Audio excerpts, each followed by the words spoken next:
Welcome to the Fabulous Lifestyle Radio Show. Tune in for a vibrant mix of fashion, finance, and life's essential foundations. Join us for expert interviews, insightful discussions, and empowering insights to elevate your lifestyle. From fashion trends to financial tips and personal growth strategies, we've got you covered. So grab your headphones and get ready to be inspired. Tune in now to the Fabulous Lifestyle Radio Show and embark on this exciting journey with us. Welcome back, everyone, here at the Fabulous Lifestyle Radio Talk Show. I'm your host, Marie Antoinette Wade. Such a great conversation with Ken and my mother, Patricia Gonzalez Ratcliffe.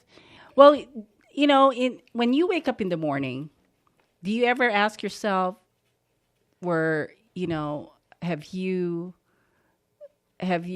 exist for a purpose? I mean, is there something that you have to do based on God's plan for you?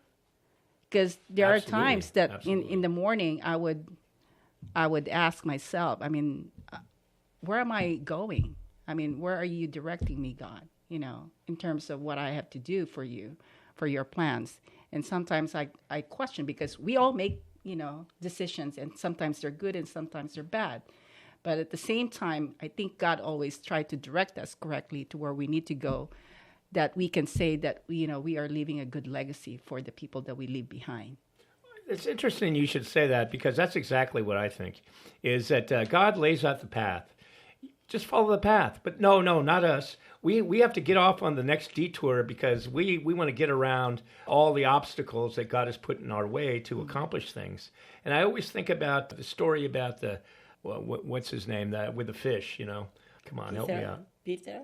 No. The fisherman? Yeah, no, the where he ran away from his people. He says, "Oh, I can't help these people." It's blank in the whale. Oh, jeez. Anyway. Yeah, well, but anyway, the point is this: is that we run away from our successes. Have you found that to be true, Marie? I think a lot of people you work with. I think when you are afraid and you don't know what to expect, sometimes fear has always been, more powerful for people to embrace, rather than just, take the risk and just, be excited about the unknown. And I think for most of the things that I have done, especially with you, with the radio show, for example, I was, when he called me, I didn't really know anything about radio show, but because other than you didn't want to host one, you didn't mind being a guest. I was guest. afraid to be on camera or just talking on the radio, because of course I have my own insecurities, right? But because I felt like this is something new to me, and I was thinking about not just for me, but for the other people that I want to bring into the radio show who could really benefit from it. That's how I looked at the whole program and saying yes to you, Ken, because it wasn't just about me. I thought about the other people that could use and benefit the program. Absolutely. Yeah. So anyway, it was Jonah and the whale. Okay. Yeah. All the little kids learn this story, and what we do is we defeat the little kids by telling, "Oh, well, it was a fictional, don't believe." And it turned out, actually, they found a whale that actually ate somebody and spit them out, because we don't taste good. Humans don't taste good. So it was interesting, though, that has actually been proven that a whale could ingest a human being. So, okay. Always new stuff. See, when you listen to this radio show, you're not going to just get a bunch of the same old stuff. We're not going to be talking about everything else that everybody else is talking about. We look at legacy entirely different than you may have thought yourself.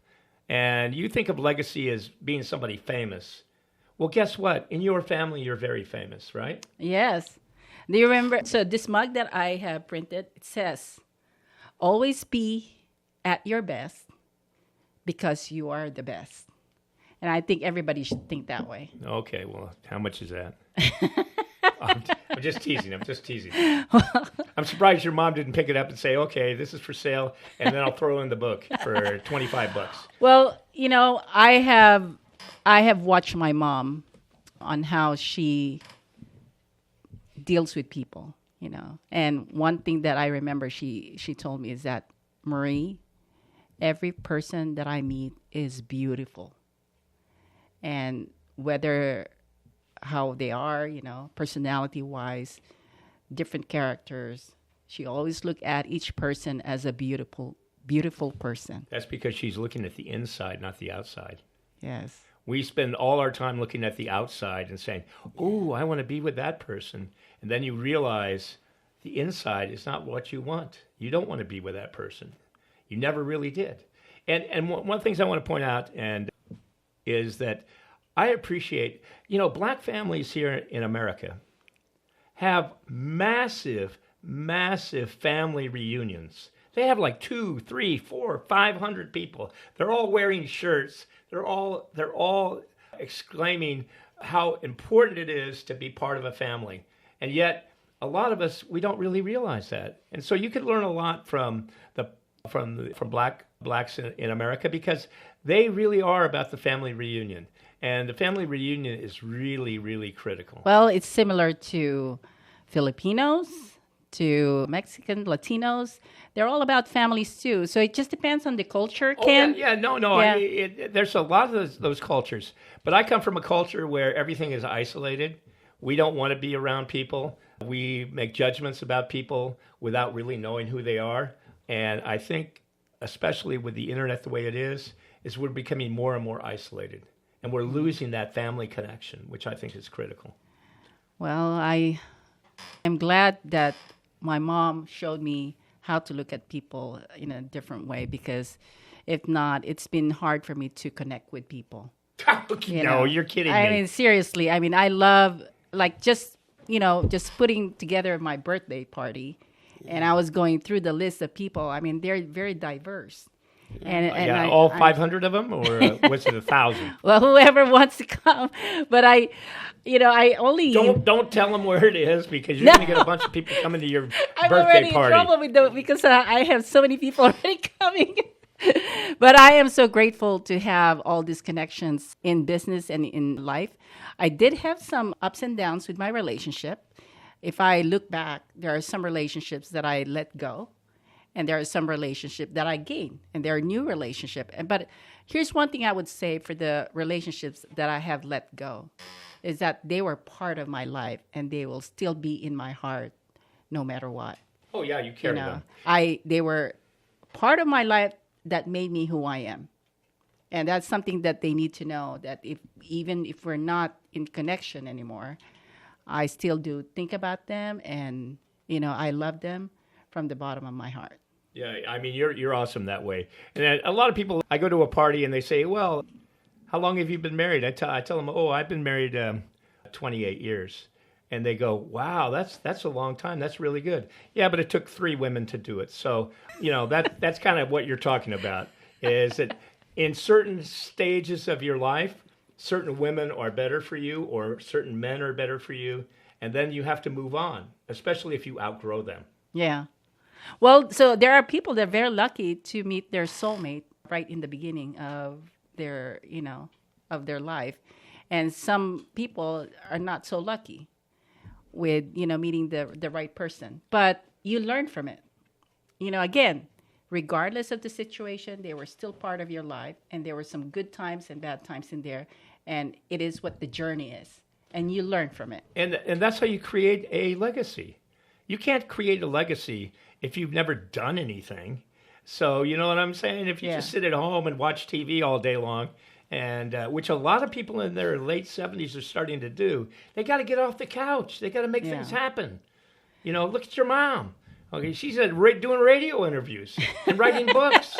I mean, come on. Mom, what do you say? What do you think about it? It's great. Close. Yeah, it's great to be here, And I will add for those conversations between you and that guy, yeah. Yeah, for God. God created all of us equally and pretty. And pretty. I love that. Beautiful. Did you hear that? Everything God created is so awesome and beautiful. So I love people. I love everybody.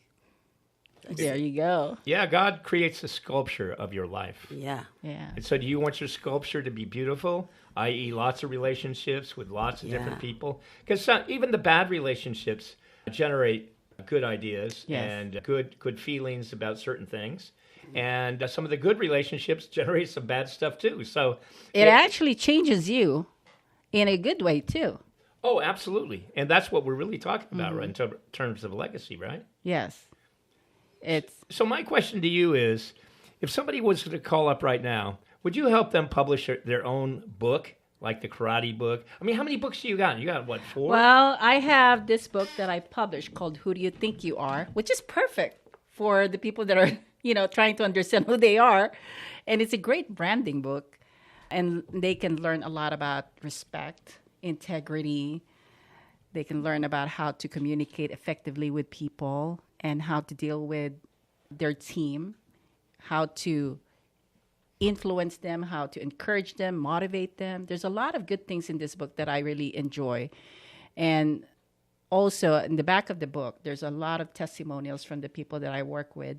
I know it's a lot of testimonials, but I felt like they're good stories that people can learn from. It's not because I'm bragging about all these people giving me testimonials, but because I think there are a lot of insights there that they can learn on how they can improve their relationship with other people too.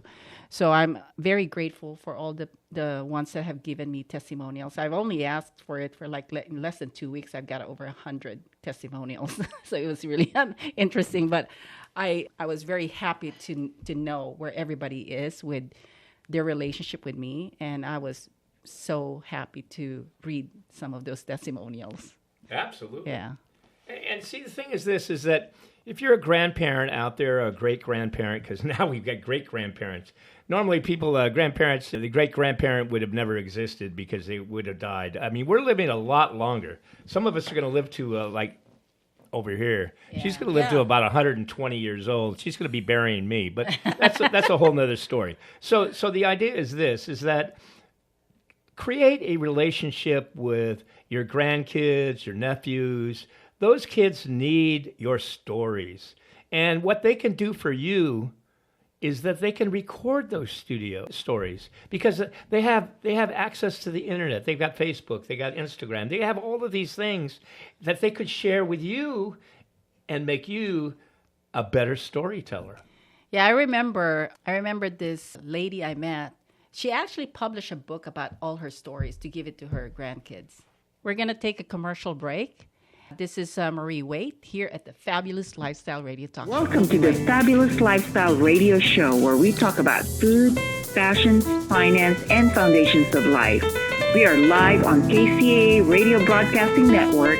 KCAA is affiliated with CNBC, NBC News, and NBC Sports. We are sponsored by Sheltered Studios, Fire Connect, and Building Solid Foundation.